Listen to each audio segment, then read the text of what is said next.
Okay, we will go ahead and get started. Good morning, everyone. My name is Nick Fazio. I'm one of two co-chairs for the Professional Development and Continuing Education for Southwest Washington APA.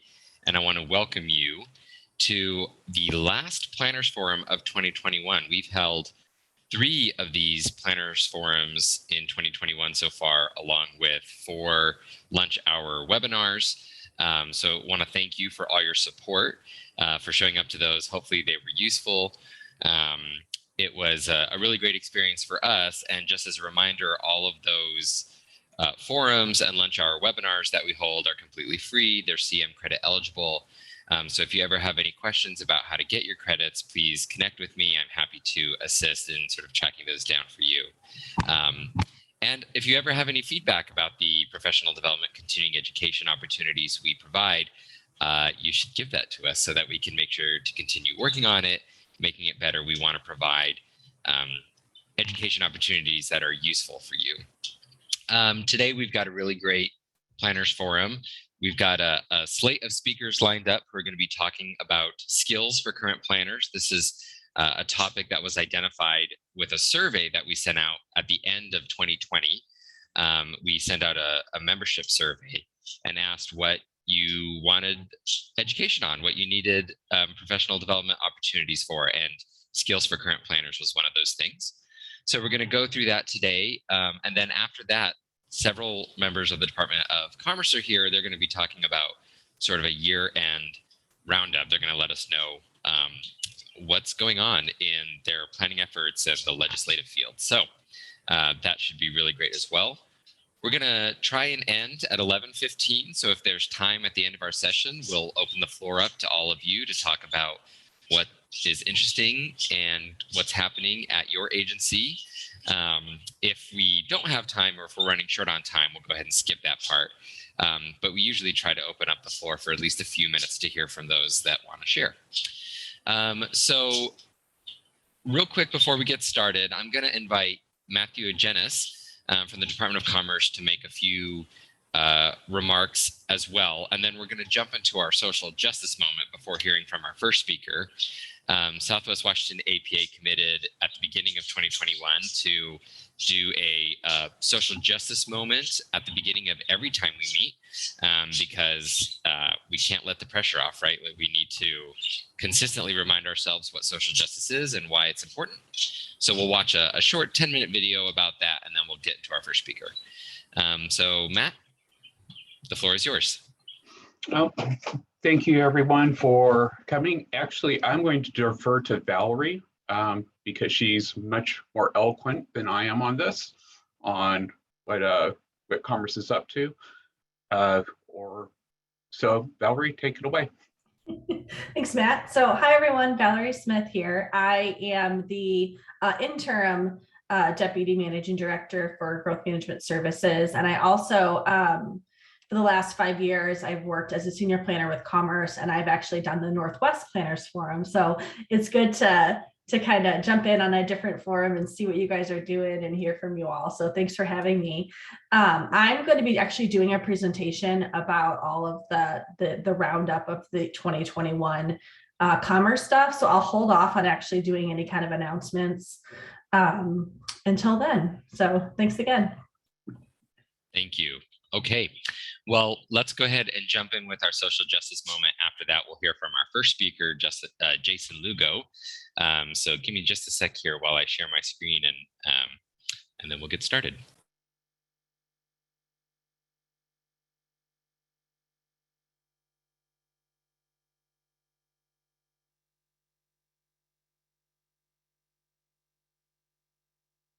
Can ask anyone you want, and they will tell you that they are sick and tired of fighting for justice. People of color and members of the LGBT community are tired of carrying the burden of speaking up and stepping up, even when they're being silenced and pushed back down. And white allies and cis allies are tired too. Tired of being told they're doing it wrong, or that it isn't even their place to show up at all. This fatigue is impacting all of us. And in fact, I believe we won't succeed until we approach justice in a new way. I grew up in the middle of the civil rights movement in the segregated South. As a 5-year-old girl, I was very interested in ballet. It seemed to be the 5-year-old girl thing to do in the 1960s. My mother took me to a ballet school. You know, the kind of school that had teachers that talked about your gifts and talents, knowing that you'd never be a ballerina. When we arrived, they said nicely that they did not accept Negroes. We got back in the car as if we were just leaving a grocery store that was out of orange juice. We said nothing, just drove to the next ballet school. They said, "We don't accept Negroes." Well, I was confused, and I asked my mother why they didn't want me. And she said, "Well, they're just not smart enough to accept you right now, and they don't know how excellent you are."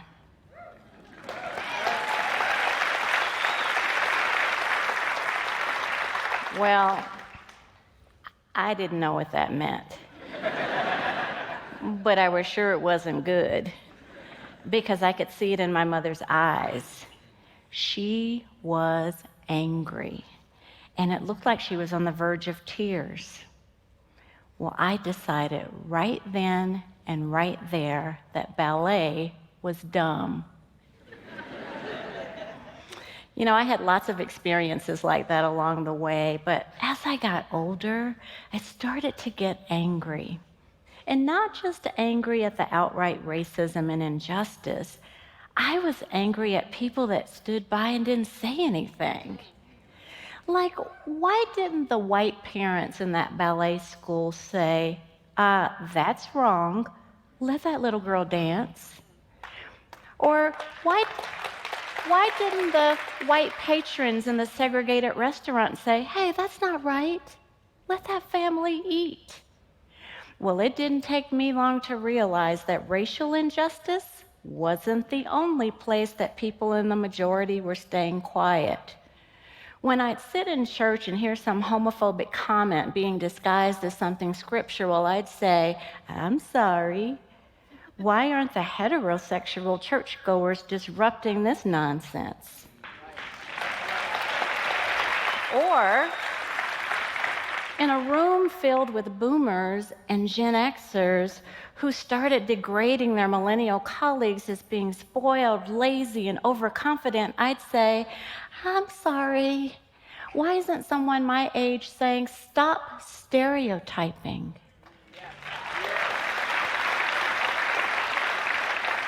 I was used to standing up on issues like this, but why wasn't everyone else? My 5th grade teacher, Mrs. McFarland, taught me that justice requires an accomplice. Not just anyone will do. She said we need unlikely allies if we want to see real change happen. And for those of us experiencing injustice up front, we need to be willing to accept the help, because when we don't, change takes too long. I mean, imagine if heterosexual and gay people had not come together under the banner of marriage equality. Or what if President Kennedy just wasn't interested in the civil rights movement? Most of our major movements in this country might have been delayed or even dead if it weren't for the presence of unlikely allies. When the same people speak up in the same ways they've always spoken up, the most we'll ever get are the same results over and over again. You know, allies often stand on the sidelines waiting to be called up. But what if unlikely allies led out in front of issues? Like, What if Black and Native American people stood in front of immigration issues? Or what if white people led the charge to end racism?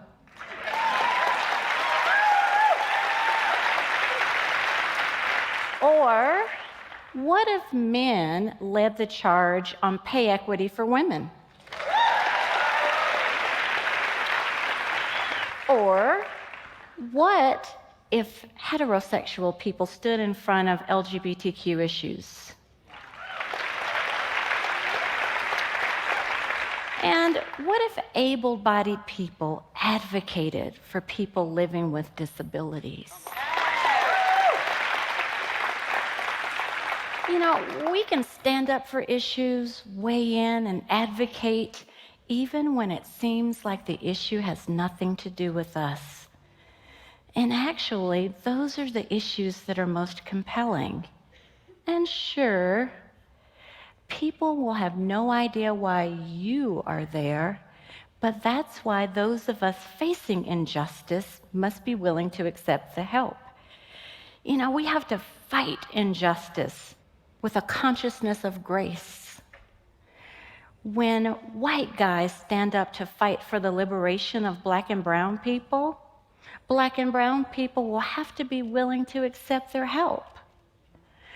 And I know that's complicated, but this is collective work, and it requires everyone to be all in. One day when I was at kindergarten, our teacher introduced us to this beautiful, tall, white lady named Miss Ann. I thought she was the prettiest white lady I'd ever seen. Well, if I can be honest with you, I think it was the first time we'd ever seen a white lady in our school, ever. Miss Ann stood in front of us and she said she was going to start teaching ballet classes right there at our school, and that she was proud to be our dance teacher. It was unreal. All of a sudden, I didn't think ballet was dumb anymore. You see, what I know now is Miss Ann was fully aware that the white ballet schools would not accept Black girls. She was incensed by that. So she came to the Black neighborhood to start teaching the dance classes herself. And you know, it took love and courage for her to do that.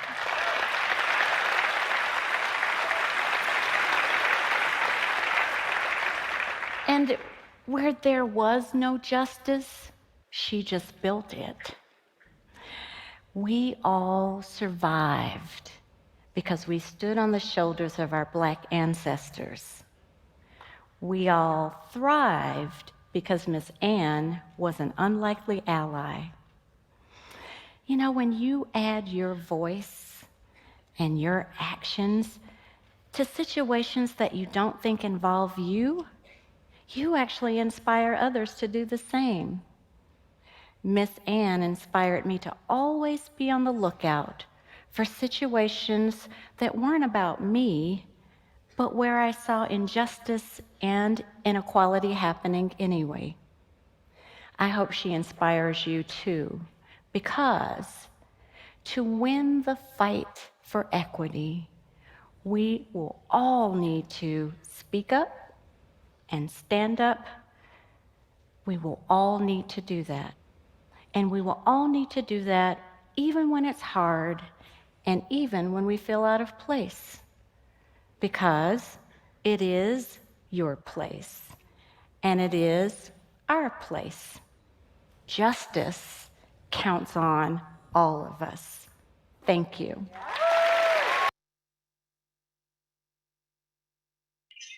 Okay. So that's the end of the video. And I just want to mention that that video was chosen by our social justice officer. His name is Mike Salas. So credit goes to him for finding that great talk.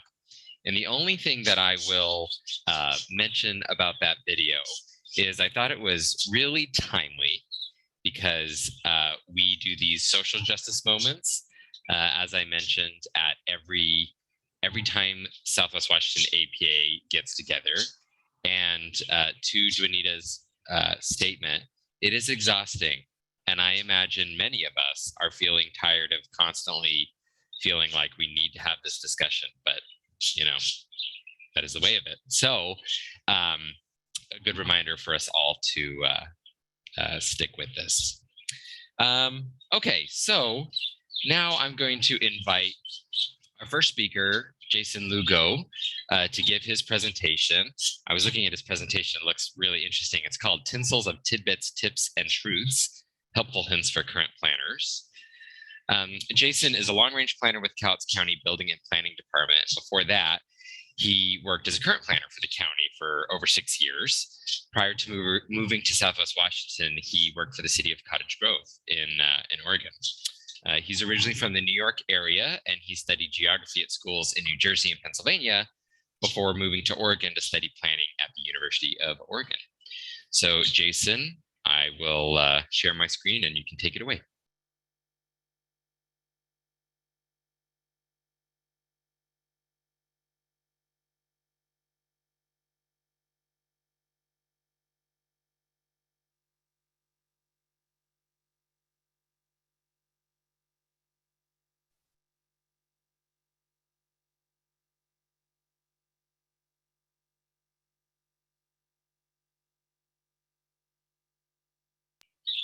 You unmute, Jason?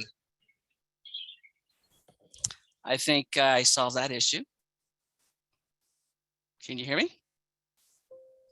Yes, we can. All right. Thank you, Nico. Nico is an awesome colleague. I used to work with him for several years here at the county, and good times. And we meet quite often and talk about planning and nothing but planning. So yeah, I'm going to talk to you about current planning. I've done some of it, and a lot of it's fun and exciting, and some of it's challenging. So I learned a couple of, I guess, maybe tricks or hints along the way. So the more I did work on some projects, the better I got at it. So with practice, I was able to successfully shepherd projects forward through the planning process. And one of those items that gets brought up is project management, how to deal with your project and kind of successfully deliver it. So I'll talk about a couple of items when it comes to project management. Personally, I use a system that works for me. Sometimes I would use an Excel spreadsheet. Some coworkers of mine would use sort of like a notepad, just a simple list, and then kind of strike some items on that list. You just want to work with the system that works for you, and then be consistent at it. It doesn't make sense to kind of find a new system and then go back to an old way, and just kind of be consistent with that pattern of management, whether you're working with your file. Some people still use physical files, but most of our files are kind of digital files. So we keep tabs on those and kind of, try to be neat and orderly. So when working with your project, you really want to communicate with your audience. You want to communicate with your stakeholders, your applicants, and you want to do it kind of regularly. Otherwise, it's just going to kind of collect dust and you may forget about it. So that's a kind of good thing to have, is that, communication skills to reach out to your stakeholders often. But part of that is collaborating with not just the people you work with and agencies, but just everyone around you. Your coworkers are going to be your best friends. Sometimes if you're able to, and I don't know if you can, depending on where you work, what we used to do is we used to kind of barter with our coworkers. For instance, I may not be the best in dealing with forest practices and, that sort of ilk. So I have a coworker of mine, and she loves dealing with forests, and dealing with calculating, all the trees, let's say. Me, not so much. So we would kind of barter with certain projects. So that kind of worked. Ask for help. I can't say this enough. Ask for help. We're not perfect. We don't know everything. Even to this day, I kind of second guess myself, and you just ask the question, and don't be afraid to ask questions. That's what we're here for. We have great resources, great coworkers, or great management. Learn from them. And also, you're going to be collaborating with other agencies, other departments, whether it's state or local agencies. They're great resources. They're great help. Just have those numbers handy. If you don't know a certain aspect of the project or you're not sure, just ask those resources. They're there to help as well. So having that real, good sort of network and maybe just collaborating will definitely save you time and headache. Customer service. Yeah, that's part of planning. Almost like a call center. And the reason why I mentioned that, because I used to work at a call center going through college. You want to communicate with your customer. You want to communicate with your agents. You want to communicate with other agencies. And with that is just having a sense of being savvy and having good customer service skills. What that means is, set those reasonable expectations especially for timelines on certain projects. Certain projects are going to be more lengthy or more important than the smaller projects. So you want to give those applicants reasonable, timelines. I like to use squishy dates. So if you say a certain project will be completed, let's say in 2 weeks, but you're not sure, you can say 2 to 3 weeks. Give those squishy dates. It's better to set that expectation and deliver it sooner. So that's a good hint. Also empathy. I know there are going to be some projects out there that may require a little bit more effort, maybe a little bit more time and money or permitting processes. It's going to be expensive for them, and we get it. So show some empathy. We're not robotic, and keep that communication going with applicants. I know there's certain projects out there that you may kind of get lost in the thick of things. Just reach out to them, let them know where it's at in the process. They don't like to be left in the dark. So yeah, pick up that phone or maybe an email. Just let them know where it's at, or let them know you're working on it. Okay, that way you can work on your other projects, your maybe 50 something projects that you have in the queue. So, and use your resources. You have many resources. Again, you have your awesome coworkers that you're working with. You have management. You have so many resources. Use them. So in-house maps, GIS, which is fantastic. You should know GIS. It's so important that there's going to be more information on GIS coming up. Reach out to your knowledgeable coworkers. There are great resources. There are great opportunities to learn and to grow. Here's my camera. And also talk to your local and state agencies. They're there, ready to help. I've talked to so many local agencies. I've talked to everyone at Public Works. I've talked to, fish and wildlife, great contacts. You can't be an expert in everything. So yeah, reach out to them. That's what they're there for. So they can cater to you. Of course, once you kind of do your research, you're analyzing the project, it's time to visit your project. So just want to remember to take that time to visit the site of your proposed project and be ready. Do a little ground truthing. So you're on your project, you're researching, you're working on it, you're going out in the fields, you're taking notes, taking pictures. Great. So now there's more work to be done. Communicate. Don't be afraid to ask for help, because you need to ask for help.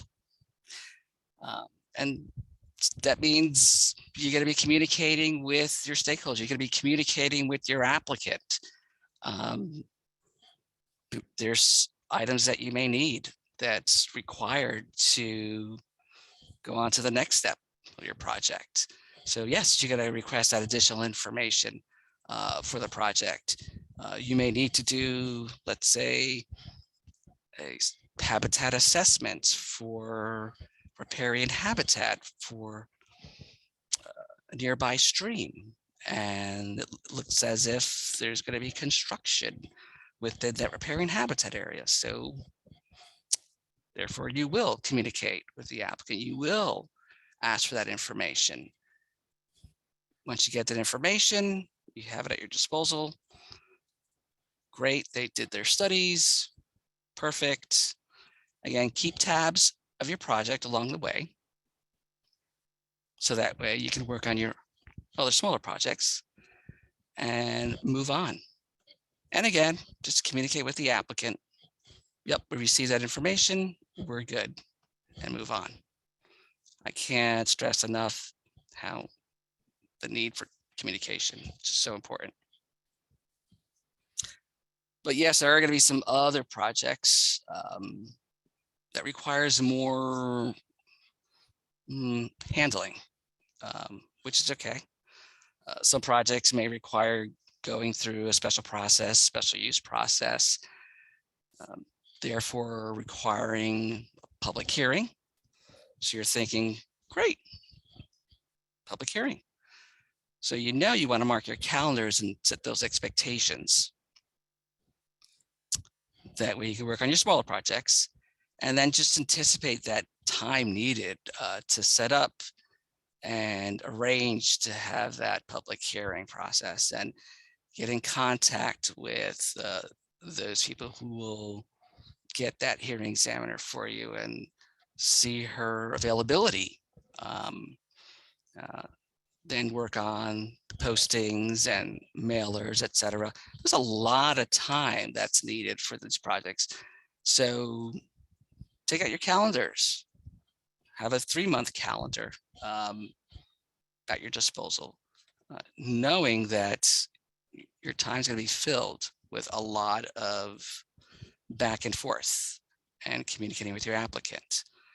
So calendars are so important, whether it's online or your physical calendars. Have those at your disposal, and then just set those expectations for project timelines. That could change. Again, you'll be communicating with your applicant, so express that.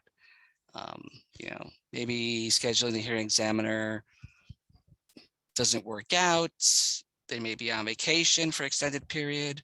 Just set those expectations, coordinate with them. You may be dealing with the planning commission, you coordinate with them as well. Make sure that they'll have the quorum in the next few months or so. Again, you just kind of want to set those expectations and be clear with your applicant what the future holds for them, and set those kind of dates, squishy dates. So I know, heads explode. Things could go sideways. I had very few that went sideways, very few. But yeah, you'll never know where a project will take you. Sometimes it'll just kind of jump a lane and take a turn and go sideways. It may happen. Not typical, but it may happen. So you want to expect the unexpected. So work with your applicant, work with your client to steer that project in the right direction, and own your project too. That's your work. That is your, your work and your presentation. Just kind of own it and know your project well. Just know it well and communicate. And if something does go wrong, just kind of regroup, reevaluate, and see what went wrong, and then just press on. Expect the unexpected, and heads will explode like scanners. That's a really good, by the way, really good David Cronenberg movie. If you haven't seen it, from the 80s, it's a classic. This is my favorite part. Yes. We work through and kind of maybe neglect ourselves a bit, kind of get overwhelmed, stressed out, pull your hair out, high blood pressure, poor diet, all that happens, because we're always kind of on a go. And sometimes you just want to kind of step back, relax, breathe, and kind of go for a walk. You have to take your breaks. It's not the end of the world. You have to step back, walk away, go on a snack break. Maybe you're hungry. Your brain needs glucose. All that are factors. Don't work yourself to death. Yeah, there's a pile of folders on your desk. Yeah, it's collecting dust. I see it. But the project is going to be there tomorrow anyway. That work is going to remain there, and you can deal with it tomorrow. If not tomorrow, well, not tomorrow, because then you're taking that day off to, for personal care, right? Just walk away, take a break. You have coworkers who may have your back, who can assist. But you want to treat yourself. You do. I didn't say planning is rocket science, but planning is no cakewalk. I think, we need planners, and we want them alive and breathing and kicking. So I think it's utmost importance that we practice self-care, and yes, take our work seriously, but at the same time, take those needed breaks. The project will get done, and you'll be okay. So there you have it, folks. Helpful hints in the planning world, current planning. So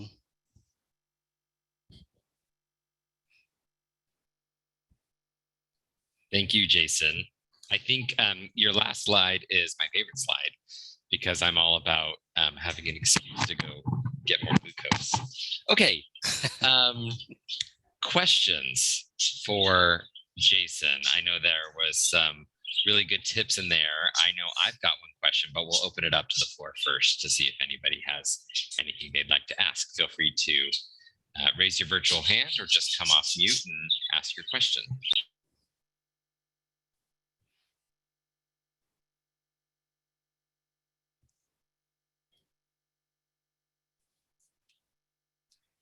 So Jason, my question is, I remember one time somebody going through a project and then sort of out of nowhere being told by yours truly that they needed to complete a cultural resources assessment.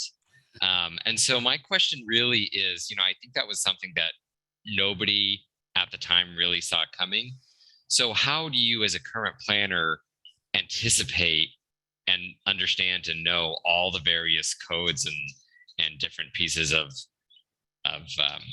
information that is going to apply to a certain project when you first start down that process? It just seemed really sticky and thorny, and obviously the client wasn't happy that they had to do this. So how can you sort of get ahead of that?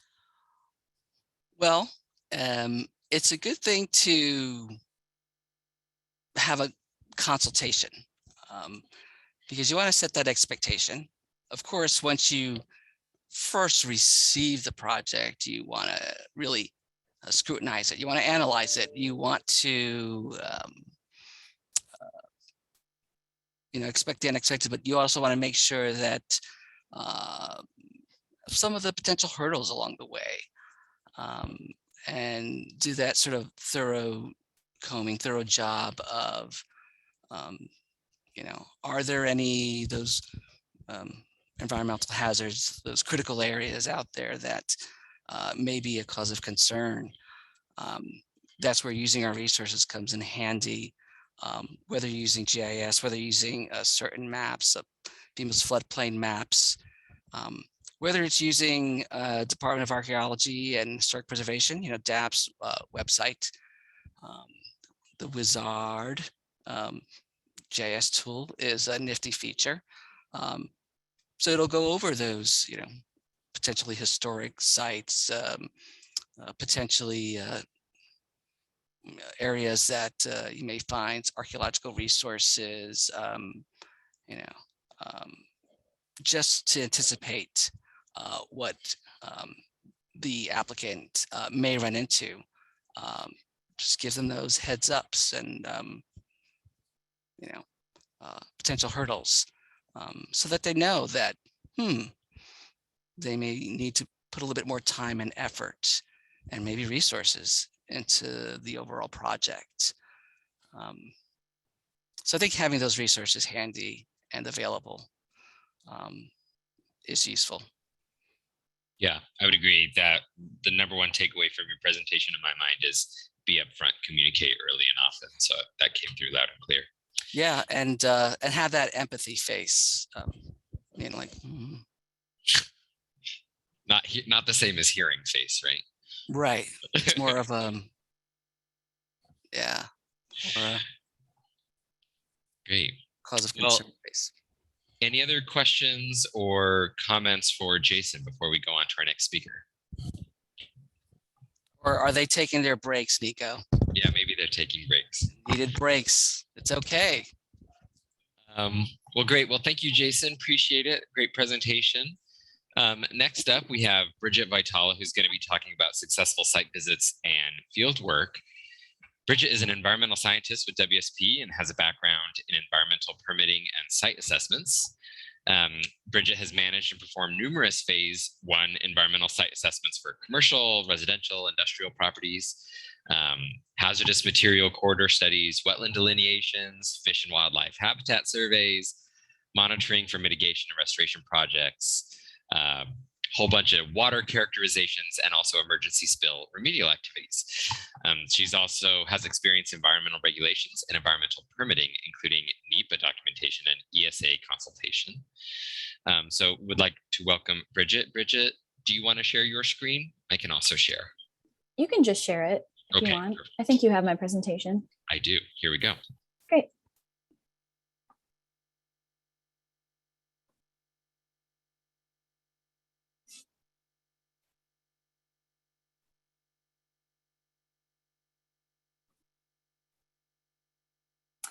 All right. So like Nick said, I'm Bridget Vitala. I'm an environmental scientist with WSP.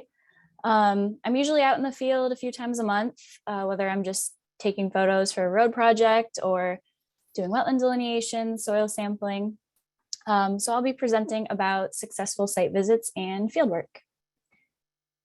So just as a quick overview for this presentation, I'll be talking about site visit preparedness, field safety plans, fieldwork safety concerns. I'll give an example of a successful site visit. Then I'll just kind of do a review and then move on to some questions if anyone has any. Is it cool if I turn my video off for the rest of this? Yes. Okay, great.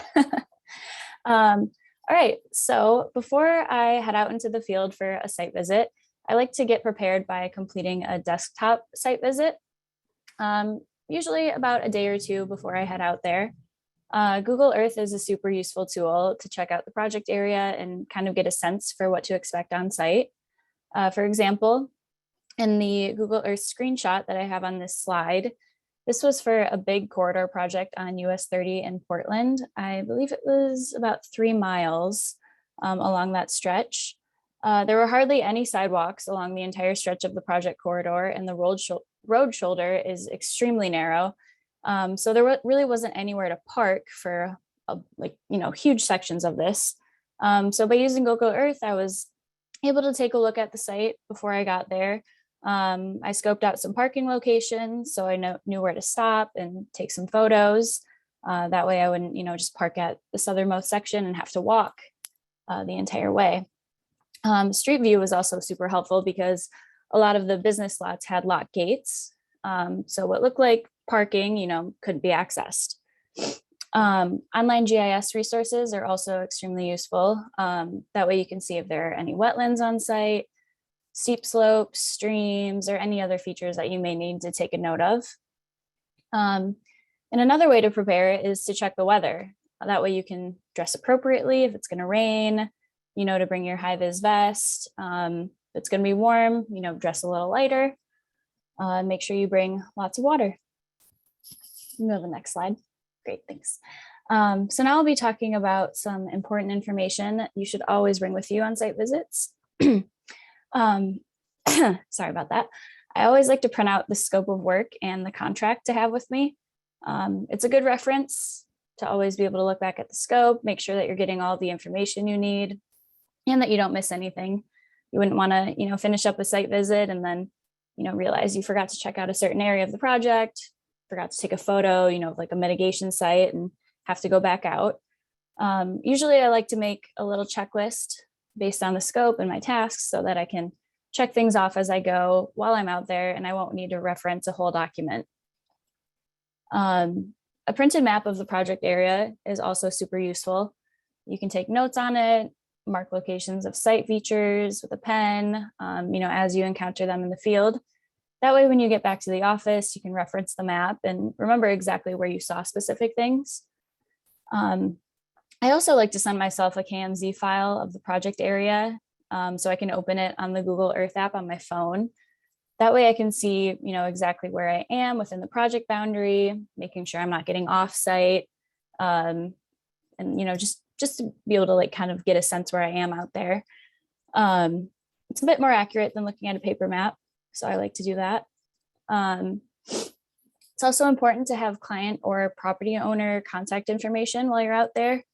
In case you have property access issues, you run into any other problems on site, or have, just any questions that you need to field while you're out there. I've even had, neighbors approach me while I've been in the field, asking if I have permission to be there. So having the client and the property owner information right on hand has been super useful for me. Being prepared for a site visit also means remembering to bring the right supplies with you. A high visibility vest should always be worn if you're getting out of your car. I know a lot of site visits include, just driving around, so you don't really need to wear one, but if you have a vest on, it lets people know that you're out there. And if you'll be walking roads, you'll be seen by vehicles, especially in the winter when it's raining out here in the Pacific Northwest. It's always good to have as much visibility as possible. And, just like wearing a vest makes me feel safer, makes it more obvious that I'm working and that I have permission to be out there. A hard hat should also be worn if you'll be walking on road shoulders or on active construction sites. Sometimes I like to wear a hard hat in densely forested areas as well, just gives me another sense of security. Steel-toed boots are also necessary when visiting active construction sites, especially if you'll be near heavy machinery that's rolling around. You can bring a GPS unit in the field with you if you need to grab exact points of site features. This will also be more accurate than dropping a pin on your phone or just drawing something on a map. Always have a camera or use your phone camera to take pictures of what you see. I like to take as many photos as possible because you don't want to get back to the office, upload the photos, and realize you forgot to capture something important. You may also want to look at the photos you take before you leave the site. That way you can make sure that you're not missing anything. I also like to bring a notebook with me as well. It's good to take notes on, like especially what clients or landowners say when you're out talking to them, or, just anything in general. Next slide. Thanks. So now I'm going to talk a bit about field safety plans.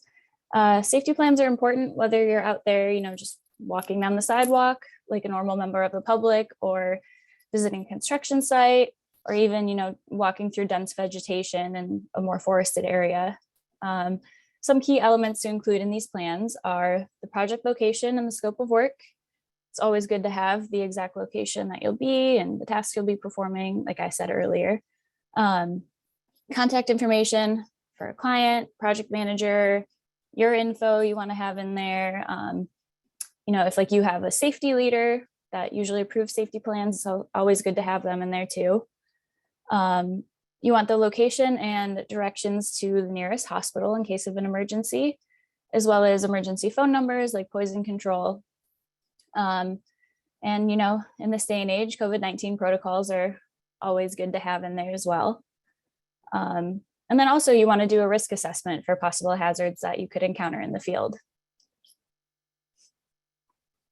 So speaking of risk assessments, I'm going to go into a little more detail about those. So basically what you want to do before you head out, assess any risk that you have at your site. You'll want to determine the impact of that risk and detail risk mitigation. So as an example, if you're out in a densely forested site and we'll be walking through brush, a risk could be exposure to poisonous plants. So the impact of that risk would be getting exposed to poison ivy, sumac, hogweed, and ways to mitigate that would be to wear full coverage clothing and gloves while working. So that way, you're not touching anything directly with your skin. And then you'll want to wash your clothes right when you get home, just in case you get any oils or saps on them. Risk could also include animal encounters, like transient activity, locals that oppose the project, different things like that, vehicle injuries. So yeah, there's like a lot of risks that you can assess before heading out. And the risks totally depend on the type of site visit. Walking on the sidewalk of a street corridor will have totally different and less intense risks than being on an active construction site. Or, being in a forested area will have different risks than urban locations, such as poisonous plants versus vehicle traffic. So you definitely want to keep those differences in mind. All right, so now I'm going to move on to fieldwork safety concerns.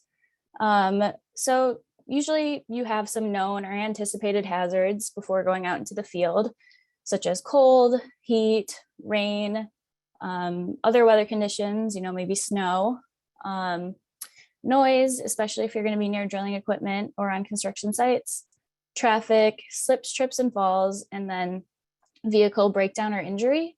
And then the photo I included on this slide, that's an example of cold temperature hazards. This was for a project I did back in January. I had to drive down near Crater Lake, and you can see that there was some snow on the rocks and on the vegetation. It was super, super slippery. The ground was frozen. And in addition to that, we were working next to a flow line that was just bursting with freezing cold water. So yeah, basically, you can always kind of assume that you're gonna, get some hazards when you're out there. Like we were prepared by wearing warm clothing, bringing hand warmers, and parking as close to the site as we could for that one. So with these hazards, it's always good to have mitigation measures in place. Always wear weather appropriate clothing, like I said before. It's good to check the weather before heading out. When working in the summer months, make sure you're staying hydrated, have plenty of water with you, and also remember to take as many breaks as necessary. You know, like even if it puts you behind schedule, even just a bit, it's always most important to put your safety first. Wear high vis vests for increasing visibility, like I said before. Avoid tripping hazards, stay away from steep slopes. Always be aware of your surroundings and make sure you check the condition of your vehicle before driving it. All right, so now I'm going to move on to an example of a successful site visit that I recently had. This was back in July of this year. So I was doing some work with a coworker out in rural central Washington, and you know, we were on these like huge agricultural parcels out in the middle of nowhere. It was extremely hot. I think it was about 95 degrees every day. So you know, to prepare for that, we both had some coolers in our cars with ice, plenty of water, so that you know we wouldn't run out while we were out there, because I think we were working 8-hour days out in the field. It was a huge site, several parcels. I think it was about almost like 3,000 acres. So we were doing a lot of walking out there. And this was for a solar project. So a lot of the locals were pretty opposed to it.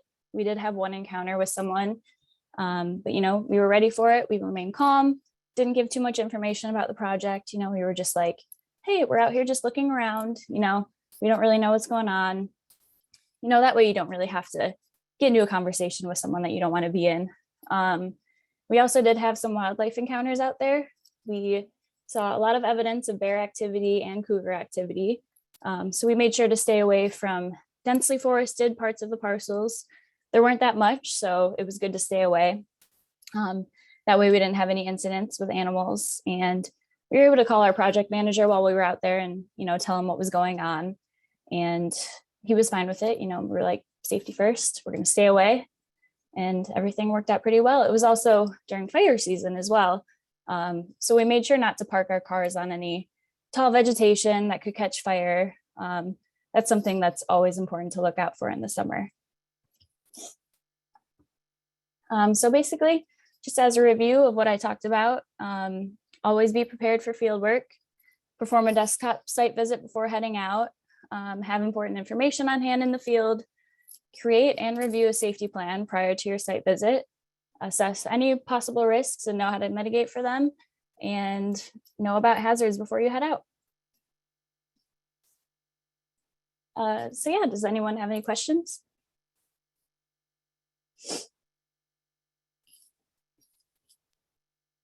Okay, questions for Bridget? Hey, Bridget, this is Sam. Sam. One question I had is, when you're working in those rural locations and you don't have cell service, do you have any tips that you might be able to share on how to use stuff on your phone? Yeah, for sure. So on Google Earth, you can go into like an offline mode and still have your KMZ on there and make sure that your location is accurate. Even when you don't have cell service, it's something that you have to, you know, like download onto your phone ahead of time. I find that very useful because then I know where I am, and you know, it's like pretty hard to get lost, because you don't want to get lost and not be able to call anyone. Yeah, so that's definitely a good one. Yeah, and just basically prepare as much as you can before heading out. Know, you know, where to go, who to call, you know, once you get back into service. Yeah, there's definitely ways to prepare. Thanks, Sam. Great, thanks. Mm-hmm.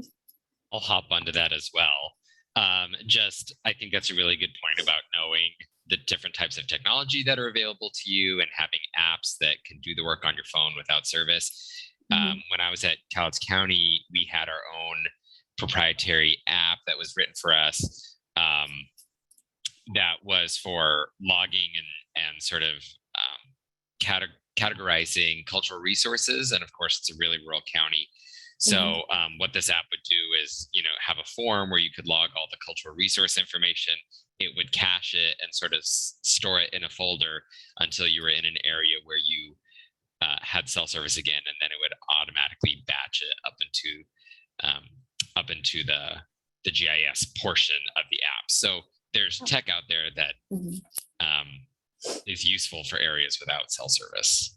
Yeah, that's awesome. We also have this app on our phones for wetland delineations, and it's the same kind of thing, like you can put in all the information, plant species, where you drop points, and even if you don't have service, it'll save it for you. And then, once you get back into service, it'll have those points right there ready for you to use. So it's true. There's a lot out there right now. Other questions? I'll just make a comment. I think the most valuable thing in your presentation was really like the importance of doing the desktop site visit.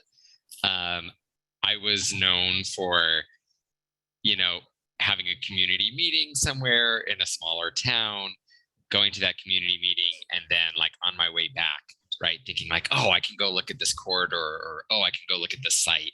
I'm out, it'll be efficient, right, for me to just like go take a look while I'm out and about. And it was always super problematic. Like I would never know where to park. I wouldn't have any gear with me. It always felt sort of like a crapshoot. And sometimes the site visits really were not productive at all. Sometimes they were, but I think the importance of doing your desktop site visit in advance cannot be understated. For sure, I agree. Okay, before we move on to our next speaker, any last questions for Bridget?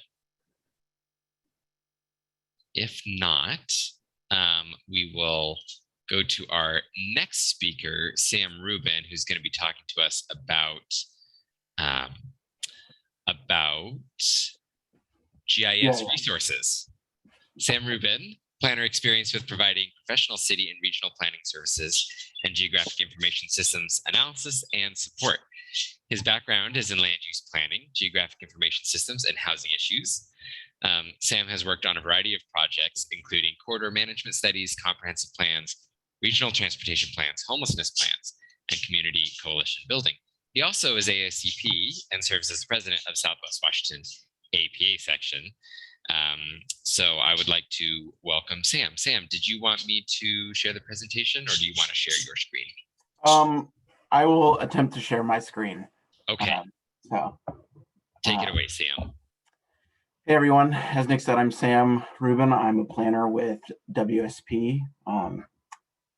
In addition to planning, which I'm sure I've talked with you guys about, I also do GIS for our natural resource teams and help our engineering teams when they need GIS stuff. So I'm going to share my presentation. I'm also going to turn my camera off because my internet can sometimes be unreliable. So I'm going to focus on the presentation. So just a second.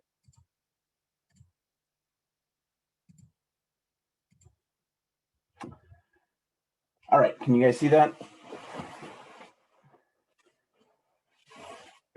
Yes. Great, thanks. All right, so this presentation is going to be kind of an overview of how planners can use GIS and hopefully make it work better for you. Whether you're using it every day or you just use it for field visits or to check the staff reports, hopefully you'll be able to get something from this. But so I'm going to touch on 3 different topics, and it's going to be data, where we get that data, so it's sources, and then some online resources that I found helpful while working as a planner. So what is GIS? Maybe we should start with that. Obviously, there's the textbook definition of GIS being a geographic information system or a science. And then there's textbook definitions of information systems, of processing information so that we can use it in a decision-making process. But maybe more simply, GIS is a tool that we can use as planners to share concepts quickly and accurately. We can share information and make it more accessible to the public. And ultimately, we can use GIS to inform our decision-making process in our everyday planning world. So these are just a couple examples of ways that we've used GIS to convey this information. So political boundaries, hydrology, zoning, obviously political boundaries, tourism, emergency preparedness. But when we look at GIS, what is the foundation of where we get our decisions-making process from? It's ultimately data. And this is something called the hierarchy of process, which I have found helpful when working with GIS. I find it helpful because it's nice to know where you are in this process. Ultimately, because data does not equal analysis. How many times have we maybe worked on a staff report or a comp plan, and we find a really cool, interesting piece of data, and we somehow show it on a map, and then we realize, oh, this doesn't answer a question that we have. It looks interesting, and it's interesting, but we don't have the question in mind of what we're trying to do. So understanding where you are in this process is helpful, and I'll kind of go through it with some examples, and hopefully it'll make a little more sense. So the foundation, obviously, we start with is data, and data can be explained as text, numbers, symbols, which are pretty neutral and context-free. They can be a temperature or a time, or whether a piece of land is wet or dry. But ultimately, when we have the data itself, it's not very useful. It's context-free. It doesn't live in a larger world. So we combine it with other data sets and create information or evidence. So in this example we add an aerial background and streets and tax lots, and we're kind of getting an idea of what we're getting to our question. And ultimately, our question in this is, where is the wetland? So now that we have multiple pieces of data, roads, boundaries, aerial information, we can kind of formulate our question of what is a wetland? So moving on, we can then start to infer knowledge. And knowledge is kind of hard to define. You know it when you know it. But we can combine it with information that we know, say with a critical areas ordinance, and we know buffers or riparian management zones or types of classifications of wetlands. And this gets closer and closer to having a broader understanding of what the site looks like. So we've gone from simple points of this is dry land and this is wetland to understanding our site more conclusively. And when we have that knowledge, ultimately we can move on to wisdom. And so wisdom is, if we understand how all of this stuff works, we can incorporate it into policies that work the way that we and the public want them to work. It's the ultimate decision-making tool. So we start with data, information, and go to knowledge, and we use that knowledge as a decision-making infrastructure to create documents such as comprehensive plans, critical areas, ordinances. So when you start collecting data for a GIS project, it's important to understand where in that process you are. So that's kind of an overview of the GIS, some element of the GIS process. So everything starts with the foundation of data. And since data is obviously the foundation of everything, it's really important for us to understand it. We rely on this data, so we should understand it. So getting a little less theoretical, we simply should know that our data, typically we're probably going to work with shapefiles, honestly, with GIS, but anything that can be represented in a physical space with spatial data can be shown in GIS. And ultimately, everything happens in a location or can be associated with a location. So you can pretty much turn anything into spatial data. For GIS purposes, there are two kind of basic representations or models of how we show GIS data, and we have raster data versus vector data. So an example of raster data would be a DEM, or a digital elevation model. And that essentially is, you have a picture and every single pixel has an associated value. So in the example of a digital elevation model, you would say every pixel has a elevation associated with it. So when you use that, you can create contours and 3D imagery, but it's pretty data intensive. Alternatively, we have vector data, which can be shown in 3 separate ways: points, lines, and polygons. And this is maybe a pretty simple way to explain it is, say you park in a location, that's a point. You walk along a path, and that's your line, and you go into a building, and that's a polygon. So pretty simple. We have raster and vector data. So when you're working with GIS or working with your GIS staff, it's helpful to have an understanding of that so you can have a shared language. So this is kind of going into the discussion of how reliable is your data and what data do you need?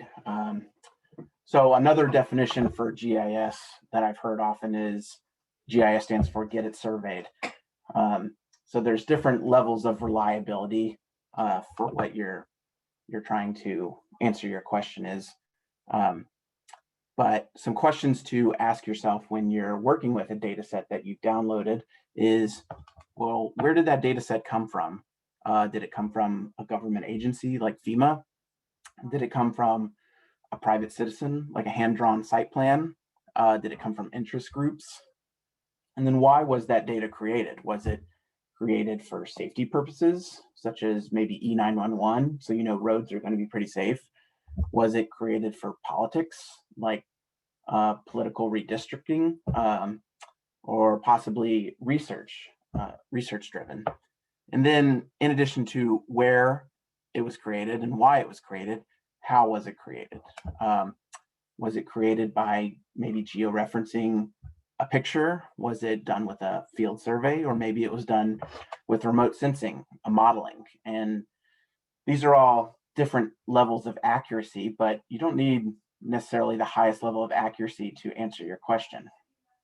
So this is an example. Both of these are technically accurate, but are they both precise? No. You know, the one on the right, you would probably be able to use to calculate area of impacts or area of parking and road impacts. And the one on the left is a general idea of where a building is going to go that was hand drawn by an applicant. So they both can be accurate, but you know, it's really important to understand what's your question. Maybe another example is this is an area in Clark County where we know that there are wetlands. The blue hatch one is NWI, Fish and Wildlife National Wetland Inventory data, and it shows us where they have modeled wetlands using elevation and soil data. And the green boundary is where a survey team went out and delineated wetlands. So both of them are accurate data, but if you have a question of, oh, I need to have a general idea of what are the wetlands in Clark County, you can use model data. But if you're going and building, say, a road, you would want to have a delineation. So understanding the limitations of your data and those data sources is really important when working with GIS. So a couple common pitfalls when we're looking for different types of GIS data is, one, not understanding where the data is coming from, not knowing when or where the data came from. So if we don't know when or where the data came from and we go through this analysis and we come to a conclusion, you should be able to defend that data source in court if it came to it. And ultimately, data does not equal analysis. So say those data points that I showed earlier for a wetland, if you turn that in for a wetland delineation, obviously it wouldn't pass muster. And this is something, this graphic on the right is something that we've used to convey quality of data. So you have quality, speed, and price. And the idea is you can pick two. Which ones do you want? Do you want it done quickly and with high quality? It's likely going to cost you money. If if you want a cheap price and high quality, you're likely going to sacrifice speed. So just ideas to keep in mind for limitations on your data. So now that we have kind of an understanding of where our data comes from, we can look at typically where do planners get their data sources from. And we have, for planners, it's federal, state, local, and private entities. So these are just some ones that we typically use that I'm sure you guys are very familiar with. But the thing that I really want to impart is this idea that when you're trying to find data for your project, you're likely easy to find data at a national level, but it's going to be very broad and generalized. And the closer you get to site-specific data to answer very site-specific questions, it's going to be a lot harder to find. So for example, when you're looking at a specific site and you want to find 1 foot or 2 foot contours, it's going to be pretty difficult to find that if that hasn't already been done by your county or city. But you could easily find maybe 500 foot contours for the entire United States. So also just ideas to keep in mind, especially when you're working with your GIS staff or you're working on a project and you have this idea of, I want to have 1 foot contour so I have a really thorough understanding of my site, and understanding that the likelihood of that happening is pretty limited, and you need to be flexible with what data sources you rely on. So maybe at this point, some of you are saying, well, I don't even use GIS or download data, so why would I need to do this? And I don't know Esri products, which clearly Esri is the big key player for a lot of cities and counties and private engineering firms. But fortunately, there are tons of free versions of GIS software out there that are relatively intuitive. We have QGIS and GRASS and UDIG, and although there are some limitations in learning this stuff, it's really relatively easy to jump in and play around with it. But even if you're looking at these screens and you're saying, I definitely don't have the capability to do this, fortunately, a lot of the agencies that we've talked about before have spent your tax dollars and created online portals that you can use to quickly use in your planning life.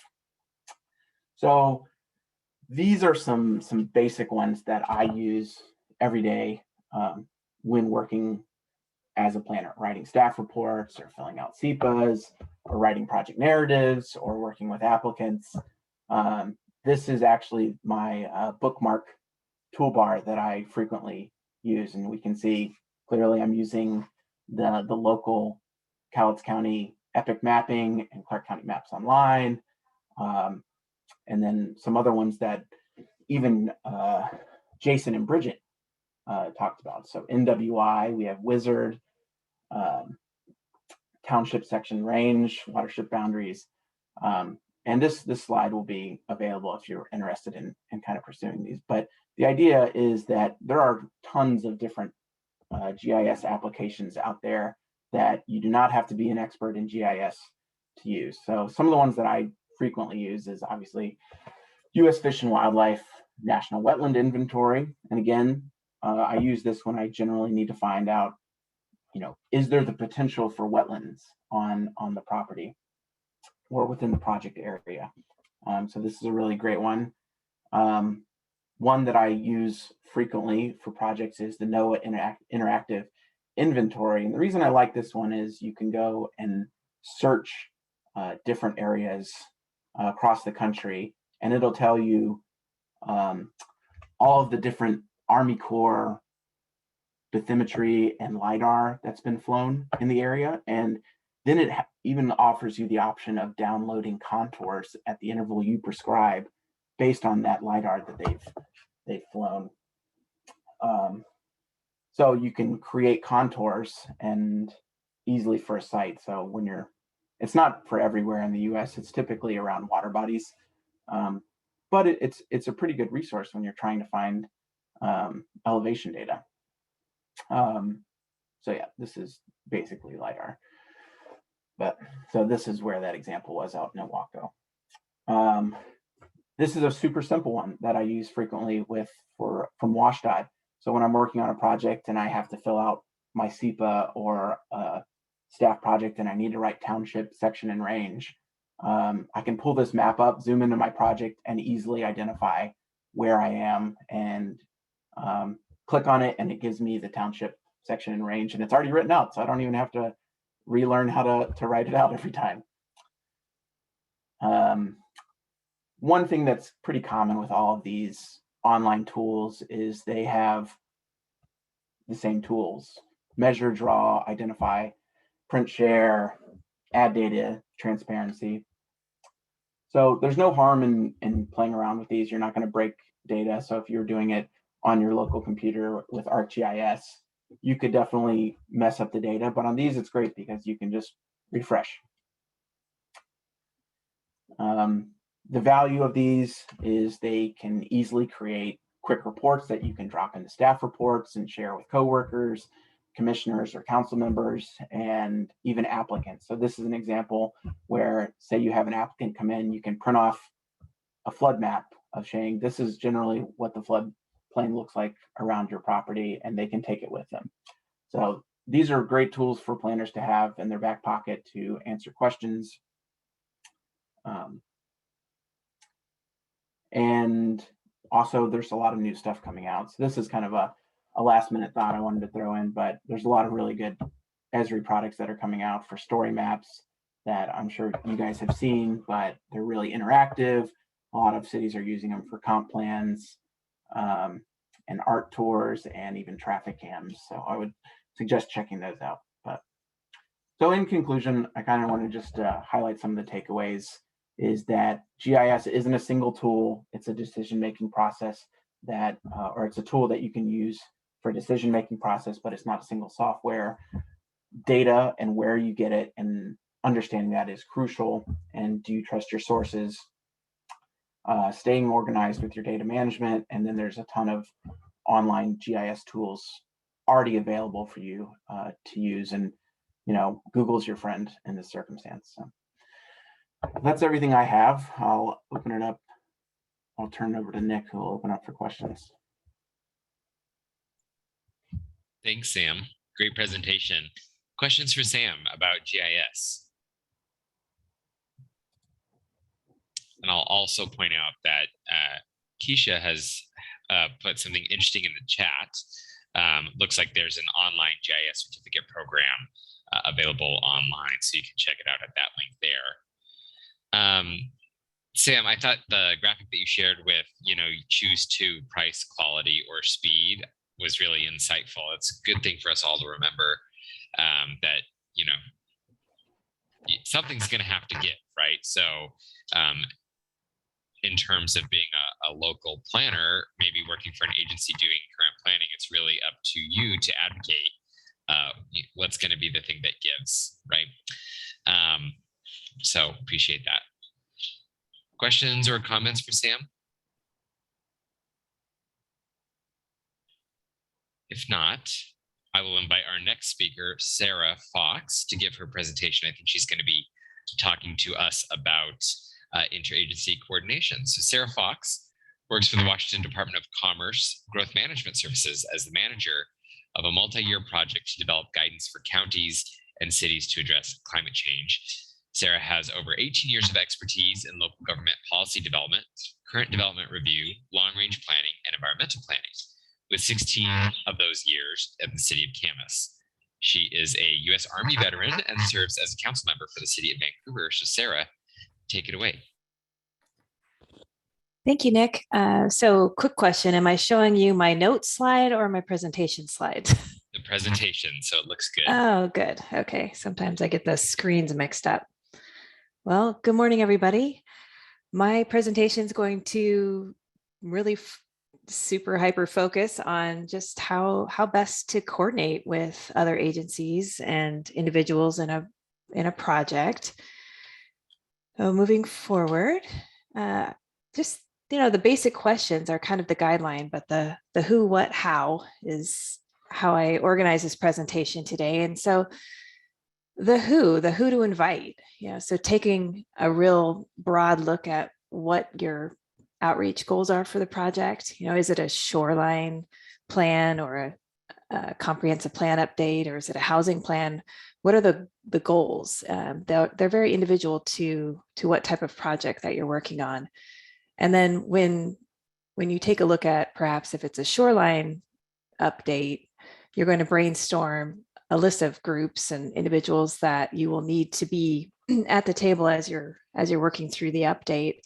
And those folks may be perhaps a local biologist, shoreline property owners, perhaps park enthusiasts, but also you'll want to keep in mind who the final decision maker will be for the project. So perhaps your final decision maker is a city council or a county commissioner. So you also want to ensure that your group includes an individual from that final decision-making group. So ensure there's a seat at the table for that planning commissioner or city council member. And then also, keep in mind what the level of community interest will be in the project. If it's a limited maybe sub-area plan, perhaps only the neighbors in that area are really going to be that interested in the plan, or perhaps it's a sub-area plan that the entire region is going to be interested in. And so taking a kind of wide look at how many people are really interested in this particular project and broadening that list of individuals and groups that you think may want to contribute early on in the formation of your plan or your project. And then when you're looking at this list, keep it, I always err on the side of having too many people on my initial list. And then you share it with your internal team, take the list to perhaps your immediate supervisor, your mayor, or perhaps there is already a city council member that's assigned to the project, and just run through the list with them. See if you're missing anyone. Are there any essential groups and voices that are not at the table in your list? And that goes to kind of organizing at this point. So you really want to see if there's, organized by, make sure you have perhaps a church group, or as I mentioned, if it's a shoreline plan, make sure you have property owners that live along the shoreline. If it's a housing plan, make sure you have some housing development groups and interests in that list. Make sure perhaps the school district reps will be on that list. And so you start organizing your list of folks for this particular project. And then the next step is to really take a look and see if there's someone that you trust in the community, perhaps, the local biologist or that housing developer. And you just schedule a meeting with them and ask them, if you could talk to them a little bit about the initial scope of the project, share with them. Perhaps I wouldn't suggest you share names of individuals that you're interested in inviting to the table at that point, but, talk to them about that essential group of expertise that you're trying to gather and see if you're missing anyone. And so you're just kind of broadening your reach there with your brainstorming session and just seeing if there's anyone missing at the table. And then, as I note, re-examine the list again. And then typically there's someone that needs to have final approval of that list. Working for a small city, that might be the city manager or the mayor. Perhaps that, again, kind of going back to my original slide, depending on the scope of the project and the interest in the community, perhaps that entire interagency group or board or commission will need to be approved by in some official forum, like a city council meeting or a commission meeting. You may also need some formal agreements with agencies to participate. Perhaps you're asking for also those groups to weigh in on the product and provide some official responses. And so that may also be a part of the project. You'll want to really consider that as you're planning out how to accomplish your project and get it to the finish line. And then, before you send out those emails, don't rush it now that you have a list and you have approval from the mayor or whoever you got final approval on your list of folks. Make sure you have some other pieces in place. Make sure that you've created a website that has some of the project information, perhaps a timeline as well. Make sure that you've established an email for the project. Depending, again, it's kind of difficult sometimes to these presentations because we're trying to cover a whole range of possible scenarios. But for a smaller project, perhaps it's easier to just keep yourself as the main contact. But if it's a larger project that's spanning several years, you'll probably want a more generic email address where the whole team can have access to correspondence that goes back and forth. And then if there's another way of communicating that's easier, perhaps you do want to have a SharePoint site or other sort of communication tool where you can save drafts and have the folks that you've recruited to your team to be able to access those documents. Make sure that's set up in advance as well. And then the last piece would be, I'm calling it branding. It doesn't need to be that formal, but just ensure that you already have decided, internally what this project's going to be called. Use that in the subject line of your email because emails can get lost. And a lot of agencies, they get hundreds of emails every day. And I'm sure that's similar to everyone else. And just showing that when that email comes across someone's desk, they know it's part of this particular project. That's helpful. And also establish who that contact is. And so that particular project email is coming from the same person or that same general project email address every time is really helpful. And now the important part, how to invite folks to join your team. They have a lot of pressures on their time. So ensure that when you invite an individual to a project team, make sure that it's not generic. Use their name. You might have 100 people that you're inviting to join this particular project, but ensure that each individual email is sent to a hello, Sarah Fox. I'd really like you to join this committee. Tell them why. Perhaps it's their expertise in, again, kind of going back to the shoreline example, perhaps it's their expertise in shorelines, perhaps it's their expertise in housing. Just a one sentence reason is really helpful. And then also, if put a line in there that says that if they perhaps cannot attend, then could they suggest someone else or someone else on their team? And so that helps you fill that particular seat, that piece of expertise that you really decided that you needed on this team won't go unanswered if they can help you with that. And in this initial email, make sure you tell them how many meetings that you imagine you'll be asking for their time throughout this project. Make sure that you establish, perhaps these meetings are 1 hour, or they're 1 hour once a month, or they're 3-hour meetings every quarter. But basically let them know what to expect. Ensure that you tell them if it's in person or remote. Right now, most people are expecting remote, but there is a time, hopefully in the near future, where they'll be in person again. And so let them know what that expectation is as well. And then when I mention email consistency, every email for this project should have a similar look and feel. Ensure that you include an agenda for the meeting. Provide some lead time. If you have a lot of information that you want them to understand prior to the meeting, or you'd like them to all kind of be on the same page as far as understanding some of the background to the particular project. Give them a few weeks or a month to be able to read and absorb the material.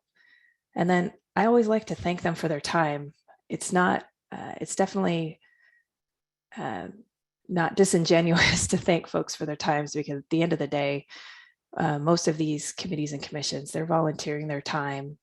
Perhaps they're meeting before dinner, after dinner, or spending a lunch hour with you. And so just make sure that you show your appreciation for them. And while you are working with the committee or the commission, I like to say, remain calm. There will be a lot of tight deadlines and last minute changes perhaps that are happening on your end, but try to ensure that, again, you give your committee members a lot of lead time to adjust. When you do have everyone who's responded to you and they've accepted your proposal to join the committee or the commission, at that point, really decide whether or not you need some sort of ground rules. I guess again, looking at whether or not this is a committee or commission that's going to be high profile or not. These are things to consider, and ground rules could just be simply things around confidentiality. Is there, I like to say, cone of silence, if anyone knows that reference. But do you expect the discussions and conversations within the meetings to be relatively confidential? Do you expect members from this committee or this commission to go and speak to the press? And just have those discussions. Perhaps none of those confidential issues are part of this project or a concern of this project, but just something to consider as to how you want to handle that as a group. And so that, again, also everyone kind of understands what to expect from this project as it moves forward. Keep your promises. So if you said to the commission that you were going to have meetings at a certain time and length, make sure that you stick to that.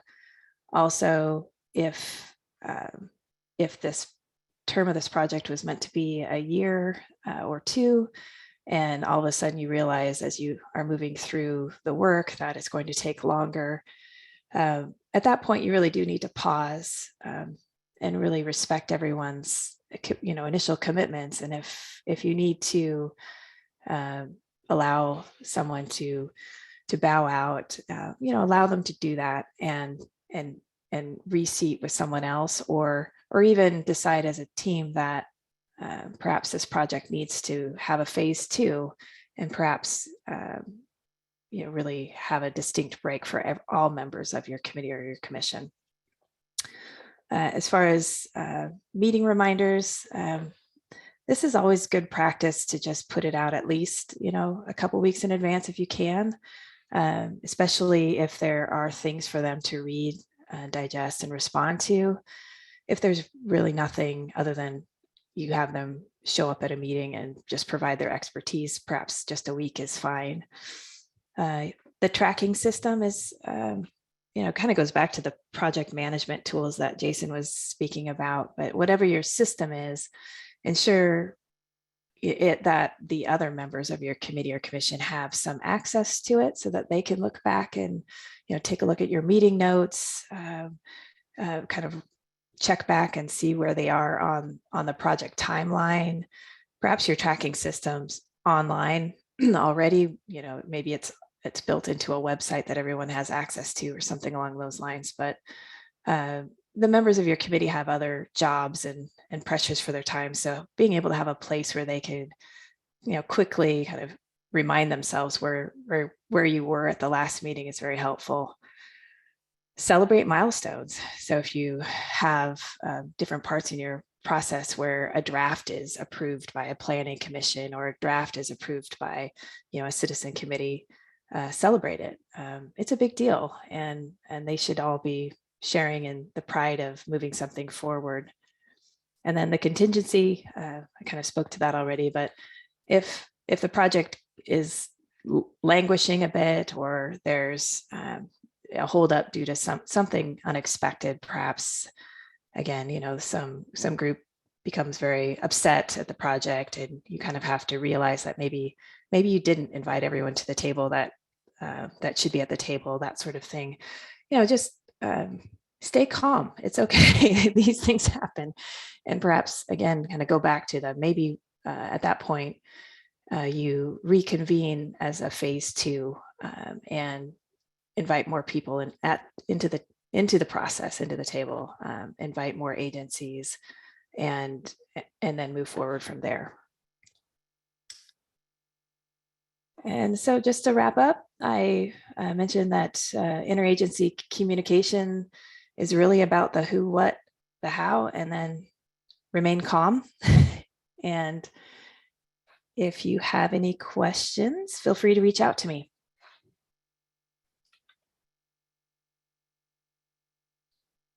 Thank you, Sarah. That was a great presentation. Questions for Sarah? Sarah, I thought you brought up a couple really good points. One, like sticking to your word in terms of asking for service from others. I've been in a couple situations where the project just keeps getting extended and extended, and what they originally thought they signed up for, which was a 6 or 8 month stint or 4 committee meetings, turns into a lot longer than that. And that's a good way to lose people's interest and goodwill, I think. So I thought that was really important. It's also the way to never have that particular person or organization want to work with you again. Sure. So it kind of burns bridges early on. Can you tell me, I work in Southwest Washington, but I live in Portland, and getting on like a citizens committee or something here in Portland is very competitive. There's like no shortage of people that want to give their opinions on various projects. But when I worked at Cowlitz County, finding people to serve on planning commission or various, community groups and boards was pretty difficult. How is it in Clark County? Well, I'd say, and there's, I think it depends on the project. It goes back to that, and I think everyone can share in that. But, typically, that process I mentioned at the beginning where you're really brainstorming without names, you just brainstorm and think about all the people that you want at the table and ensuring you have a really good balance of voices for whatever project it is.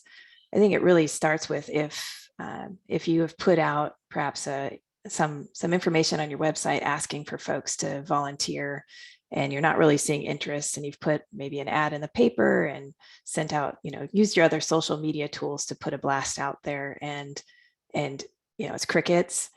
That's when really relying on those individuals, and that kind of where I mentioned that next step was to talk to some of the local experts in this particular project, a local firm that does housing, if you're working on housing, or a church group or the school group, and asking if you can share that ask for volunteers to join this committee with their networks is really helpful.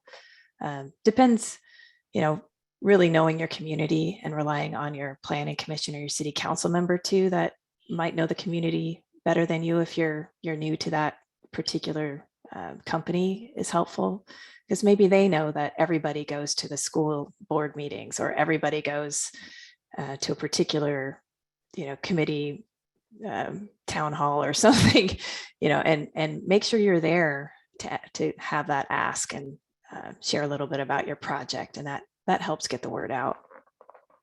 Appreciate that.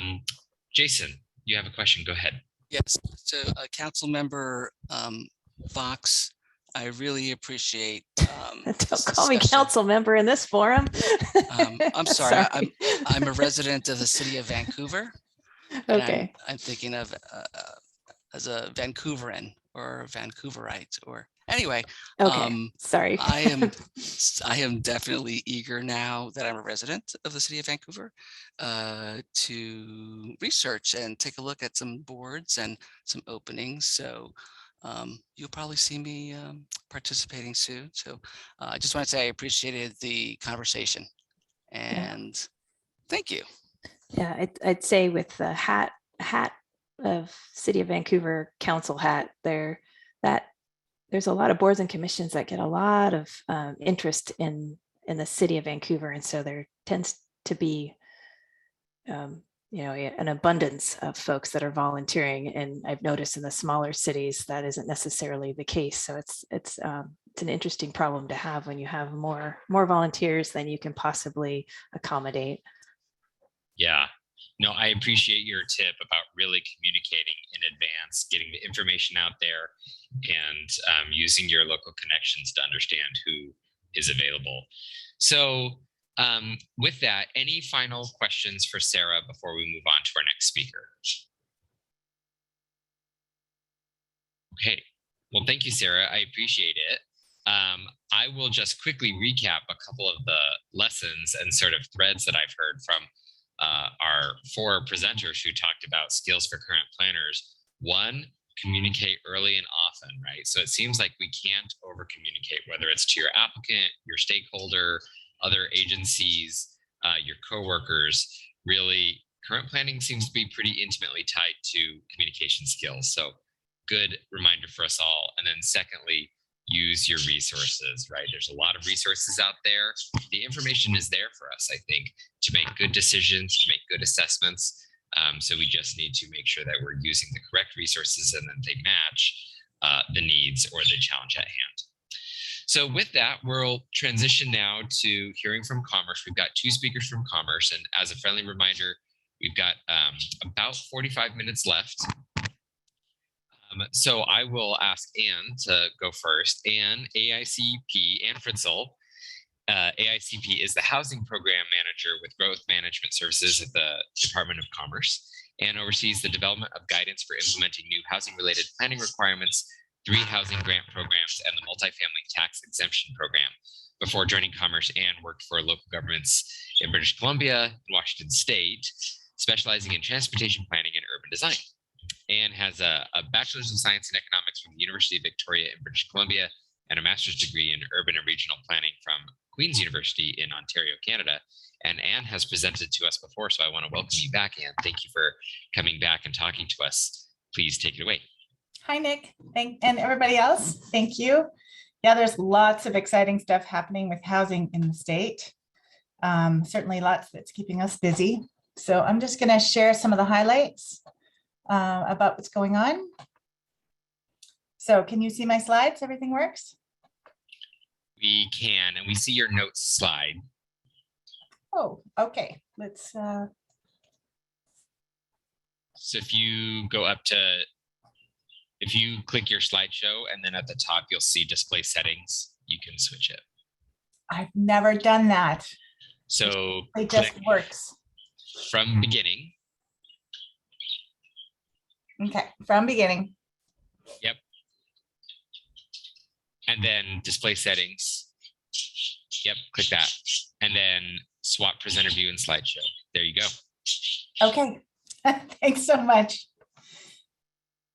So I'm going to talk about some of the changes that happened in 2021 and where we are with the implementation. There's some new things happening with the multifamily tax exemption program. We've got a lot of grants, some that are open and available right now, and the WAC. And then the governor's budget drops today at 1 o'clock. We've already had a preview on housing, so a little bit of preview on that. So if you are not already familiar, we have changes to the housing element that occurred this 2021. So they're already in the GMA if you look online, and it was significant changes for the housing element. It goes from encourage availability of affordable housing to plan for and accommodate housing affordable to all economic segments. The big work for us is that we have to project housing need by county, because that's how it works in the GMA, by income band. So we're working with OFM and a consultant to develop those recommendations at the county. So the OFM's data is a bit delayed this year, but by the end of 2022, we'll have a projection for GMA counties for the population growth, which will be translated into housing units, which will be segregated by income band, and it'll require a local process to disaggregate that to the cities, towns, and unincorporated urban growth area. So we'll be producing guidance. We're front-loaded the guidance, and I'll share a work plan on that for this spring. We also have to project needs for permanent supportive housing, emergency housing, and shelters. And so that's along the same timeline. And there's new policy pieces in the housing element. The sufficient capacity we've always had to look at, but consider moderate density housing options, document the barriers, like how are you going to actually get to the housing for all those, to plan for housing for all those income segments. And the first time some locational pieces, like look at location housing in location to employment, which we really hasn't said this is how to plan before, and consider the role of ADUs. So that's soft. Here's our work plan with our consultant. So we'll be working with a focus group, a stakeholder group, and creating a web page for this. So you'll see the information as it becomes available. But by fall, we'll have that projection of housing needs by income band, that's projections of special housing needs, and policy guidance for the other things in the bill. We'll be providing webinars in 2023. And then there's the other really big piece in the changes to the housing element, which has communities identifying local policies and regulations that result in racially disparate impacts, displacement, and exclusion in zoning. So we're putting together a guidance suite and policies on this as well. We have stakeholders that we're working with. We plan to get this material out in our newsletter, as I said, the web page, and really work with you planners as much as possible so you understand what's in the housing element, how we're approaching it, and that you have an opportunity to influence how this comes out. This is all due with the update. So it's along with the update schedule. And there is, we won't know until 1 o'clock, but we've made a request for funding for communities to do this work. And so hopefully good news in just a few hours. Other pieces of 1220 that you might have already done was that you should make sure your codes do not prohibit transitional housing or permanent supportive housing in any zone which residential dwelling units or hotels are allowed. So basically anywhere you have housing, you must allow transitional or permanent supportive housing. And these are, if you're not familiar with these housing types, we now have definitions in the GMA, but they're much more, more consistent with single family housing, much more managed than you might see in shelters. You're also supposed to review your code to make sure that you're not prohibiting shelters in any zones where there are hotels, except there's an exception if you allow them in most zones within a mile of transit. So MRSC did a blog on this with some examples. We've also been collecting code examples of conditional use or other kind of spatial requirements that you can use to consider how your own code looks. So that was due in September. If you haven't done it already, put it on the docket, and there'll be more time by the update. Definitely, it needs to be done. If you haven't done it, then basically you're preempted. So the multifamily tax exemption program, it's now available to all cities and towns in Washington state through 2031. We, for the first time, have dedicated staff to help jurisdictions consider an ordinance for multifamily tax exemption program, to review it, revise it. We're collecting data. We also have a requirement to develop a legislative study. And so that'll look at this program, see how it's providing value to the state and to local governments, and probably provide some recommendations to tighten up the program.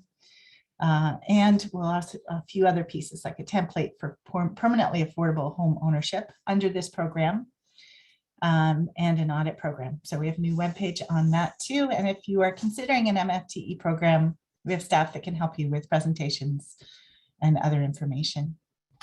Here's the study outline, which will be up on that website, but just really a quick overview of if it's working and how it could work better.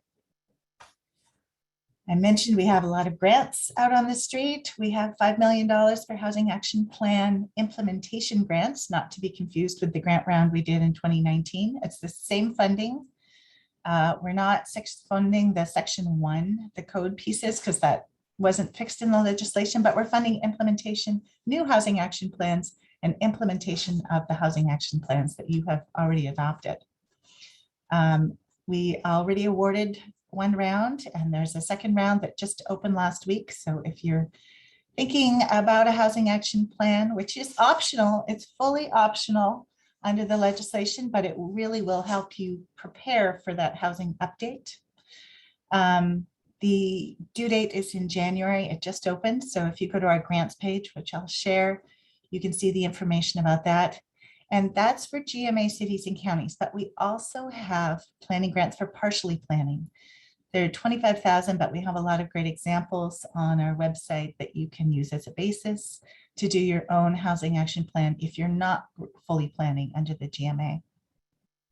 We had a small grant program for transit-oriented development that's already been awarded, and we have another open program called CHIP, the Connecting Housing to Infrastructure Program, and it's got very specific requirements that were set up by the state legislature, but uses ARPA money, the State, Local, and Fiscal Recovery Fund.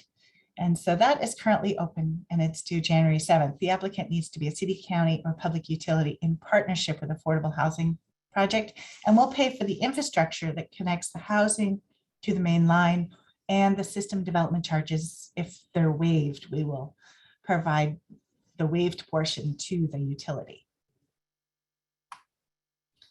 There's the information that's also on our grants webpage, and it needs to be affordable for at least 25 years, but at least 25% of the units should be affordable to encourage private sectors developments to pursue this funding. Here's a breakdown of what it is. It is prioritized in qualified census tracts, which are areas of high need, but open statewide. There's a set aside for smaller areas and mostly ARPA, but the system development charges are from state capital funds. And so here's the big news. As of yesterday, the governor rolled out his 2022 housing and homelessness program with significant funding to address housing, homelessness, delayed utility bills, more money for the Housing Trust Fund, a lot more money for rapid capital, so acquisition of existing hotels to provide housing for people, landlord mitigation program, and crisis stabilization facilities. So a lot of money to get people off the streets and out of the right-of-ways and into housing. And there's a tiny little segment for growth management. This $3.5 million for middle housing legislation. There was an article in the Tacoma.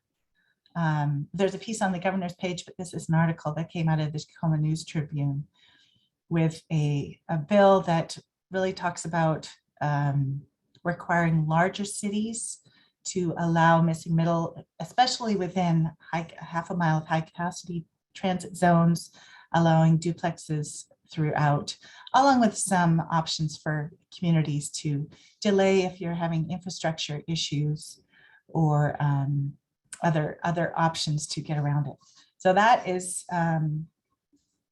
it was in the governor's news release yesterday, something we're happy that is still being formed. One last piece is we have a couple other grants out working on transit-oriented development. That's a big goal that the state is working on. The Washington Center for Real Estate Research is providing housing market data. Their new report came out in October, and there's a list of the kinds of information that they have. Data from the census, some rental housing surveys, information on subsidized units from the Washington Housing Finance Commission. The permits and completions come from OFM, plus some affordability indices if you're using those for your housing work. And finally, we will be updating our advisory code for commerce. It's advisory, so it's recommendations to implement the Growth Management Act. And we're doing a big process right now on the majority of the code, but there's so much new coming on housing that we're pulling it back for a separate process. And that's all I have. Here's the websites. So if you just go to our main commerce grants page, our main commerce growth management page, there's a piece on grants. And if you look under topics, you'll find their information on housing. Thank you so much, Anne. Are there questions for Anne about any of these new updates to various housing efforts in Washington? I, for one, was excited to see that there is some grant money available for partially planning areas. I know that Skamania County and Cowlitz County, both in our service region, are partially planning, so that's good news. Okay, questions for Anne? All right, well, thank you, Anne, appreciate the update. And now we will move on to, last but not least, Valerie, thank you for your patience and sticking it out with us. Would love to hear what you have to present. Yeah, and thank you all again for having me. If you logged in late, I introduced myself earlier. I'm Valerie Smith with the Department of Commerce and Growth Management Services. Really excited to be at a fellow planners forum. I run the Northwest Sections Forum, so I love to do the cross collaboration with you guys. Let me try the sharing.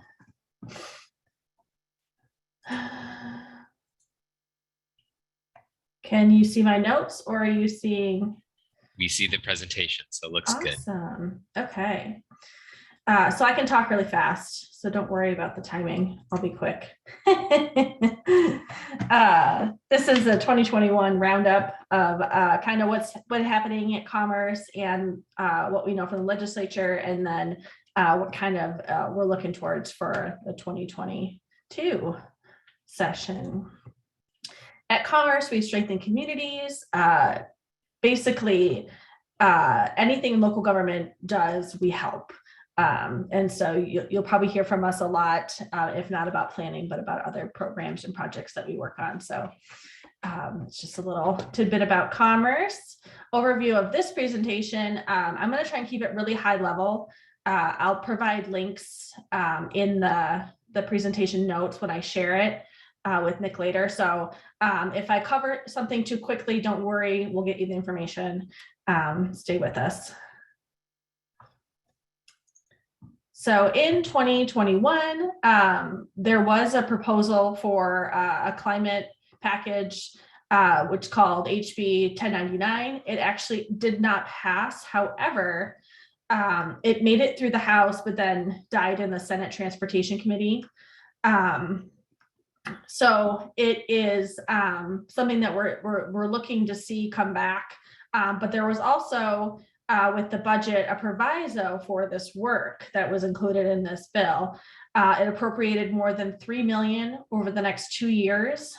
The funds will support additional staff and consultants to develop and publish guidelines in the form of a model climate change element. And that's actually what Sarah's team is working on, starting to ramp up and get people hired on. So it'll be great to see that work moving forward.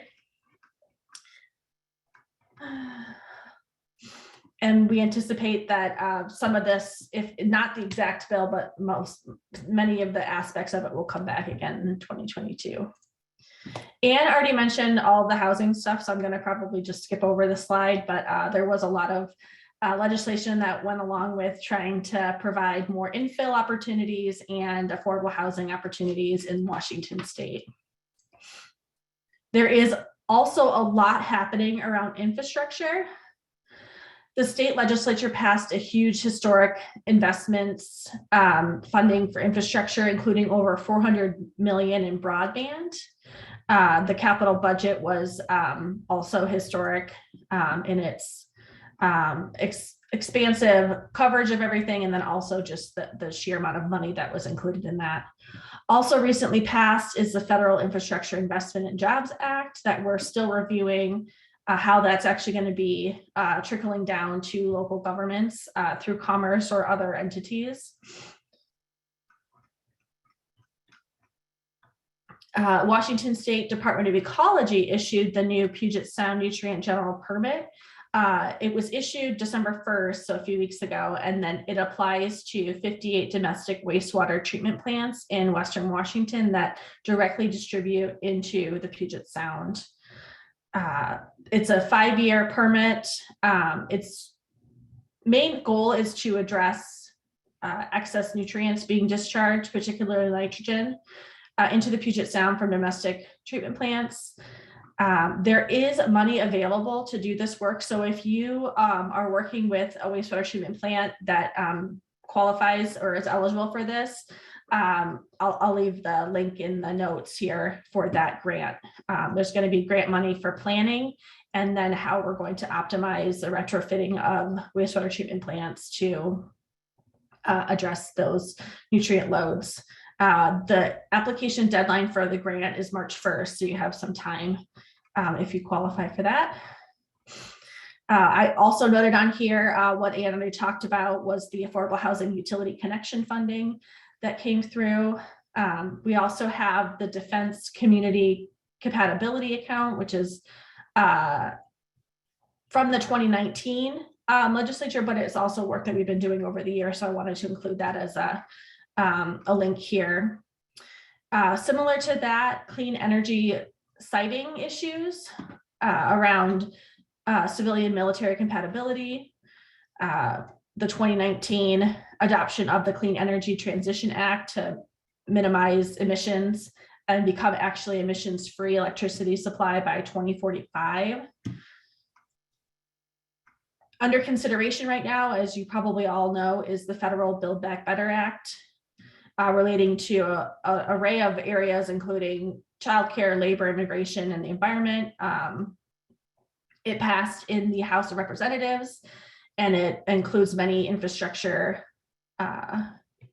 components as well: safe drinking water, energy efficiency and weatherization, electric vehicle infrastructure, transit services, and clean energy projects, specifically in low-income communities, looking at that environmental justice lens and equity. And other resources that we have available for infrastructure, either planning for infrastructure or funding for infrastructure. IACC is a group of different state agencies and nonprofits that get together to try and provide funding and technical assistance on infrastructure around the state of Washington. I will leave the link to that in the notes. The Public Works Board also puts on trainings for asset management and value planning for facilities, water, wastewater, different trainings that are good for planners and operators of those facilities. So I'll leave a link for that as well. This past year, we saw some changes or updates to the tax codes of the state, laws around agreements for annexation for interlocal agreements. And then we also saw some things that popped up in legislation, but then didn't actually end up passing, including some more reform for growth management, a requirement to include tribal liaison with the tribes at the beginning of the planning process. And then there was some vesting reform that was proposed, but then didn't end up passing, but we may see that come back in 2022. Lots of work around equity happening. The HEAL Act is a requirement for state agencies to really look at how we're working and what our programs are doing to address equity around the state. We also saw some bills related to restrictive covenants, so eliminating those for cities, and many of you who work for the cities probably have already done some work around that.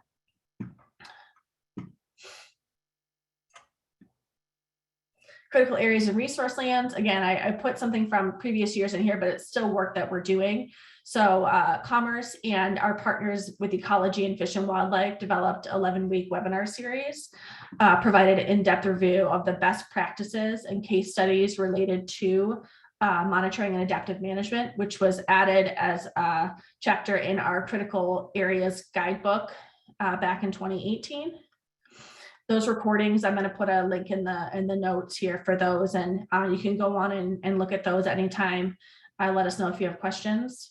We also updated our integrated watershed and stormwater planning guidebook in 2020 for the use for local governments and planners.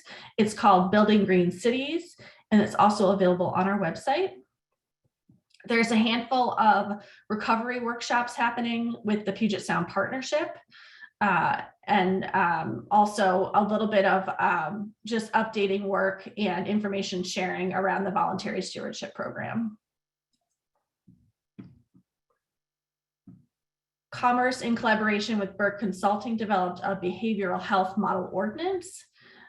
It's a communication and a communications toolkit, both which are available on our webpage, and I'll share that. This is talking about citing community-based behavioral health facilities in jurisdictions where they might be more difficult to cite. So trying to get ahead of that and provide those toolkits and guidance on how you actually cite those facilities. As Ann mentioned, we are going through a GMA administrative rules update, or the WAC update. We have a project webpage for that with a scope of work, and we just recently finished doing some workshops and public outreach on those. And so when I share the link with you, can go and see kind of what the scope of work is going to be, which part of the WAC is going to be looked at and updated, and then the proposed language with that. We are working with LDC, a consultant team, to do GMA reform task force work. This was a follow-up to the previous work done by the Ruckels House roadmap project. And with this group, we'll be providing some recommendations to the legislature for addressing issues that are emerging in GMA and planning, and actually engage in communication with the planners at the local level and decision makers to help reform the GMA in a way that modernizes it, but then doesn't take away that true worth and value that we have for it. Similarly, the regional TDR work, which is the transfer development rights, it's an ongoing program. And so we were looking at it this year, and some of our stakeholders and partners were talking about trying to give it kind of a facelift. So we did work on that webpage to try and increase participation in communities using this tool. And one of the main focuses is increasing receiving areas. So that's something to check out if you haven't looked at our webpage on the transfer development rights in a while. Looking ahead, there's tons of work happening around salmon recovery, infill development. We're talking about periodic updates coming ahead. As I mentioned, climate change. We just saw the release of the governor's policy packages around climate and salmon recovery. So we'll be looking at those. We just hired on Suzanne Austin out of our Spokane office to lead us in doing our periodic update of the comprehensive plan. So Commerce is going to be doing a bunch of workshops and resources around how communities can update their comprehensive plan, and then the requirements to help you achieve that 8-year requirement to update comprehensive plans, development regulations, that sort of thing. I'll leave Suzanne's email in the notes. Lastly, Commerce is hiring. There's many jobs open right now, from admins to managing directors. So check out our webpage. There's a few positions within specifically growth management. We have some open COM 3s, COM 2s.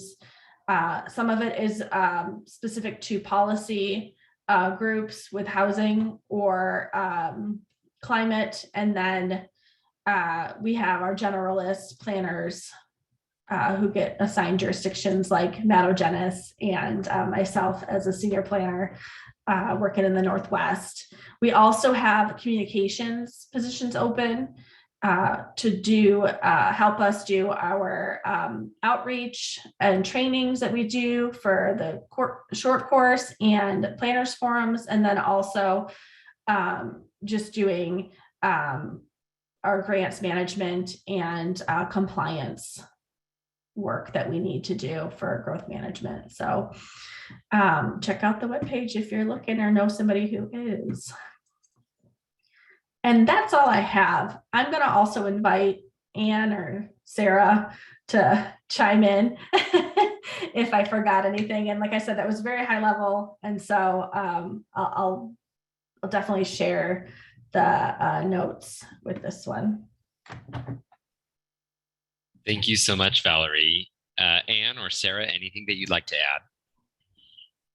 I put the WAC links in the chat for you, Valerie.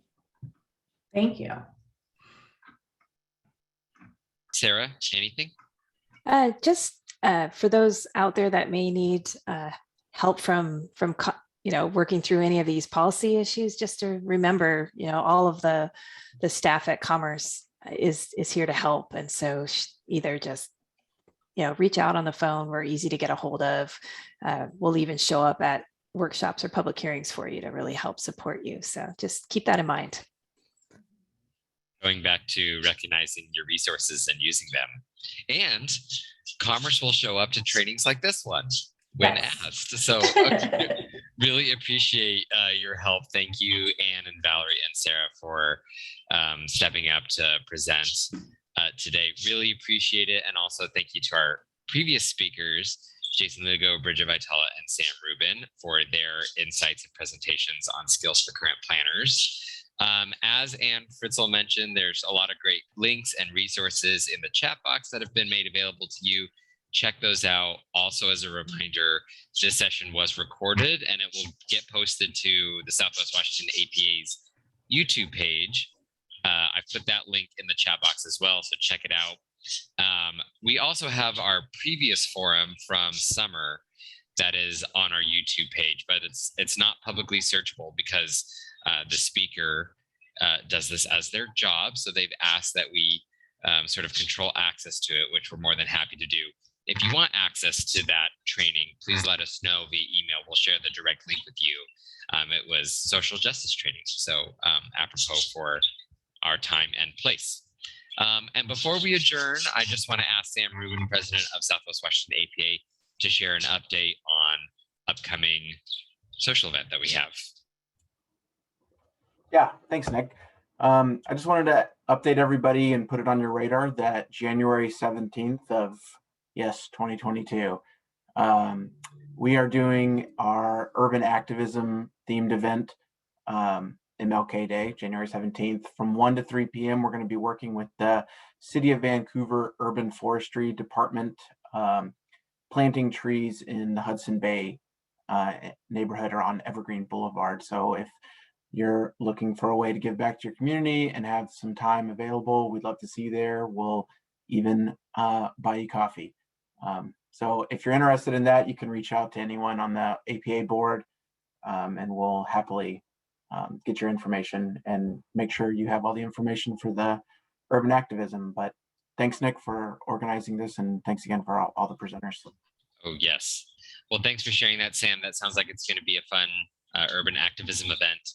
And it looks like we're going to end right on time, maybe even a minute early. So I put my email address, nick.fazio@wsp.com, in the chat box. If you have any questions about today's session or any of the other things that we do at Southwest Washington APA, please feel free to reach out. And I hope everybody has a great Thursday. Thanks.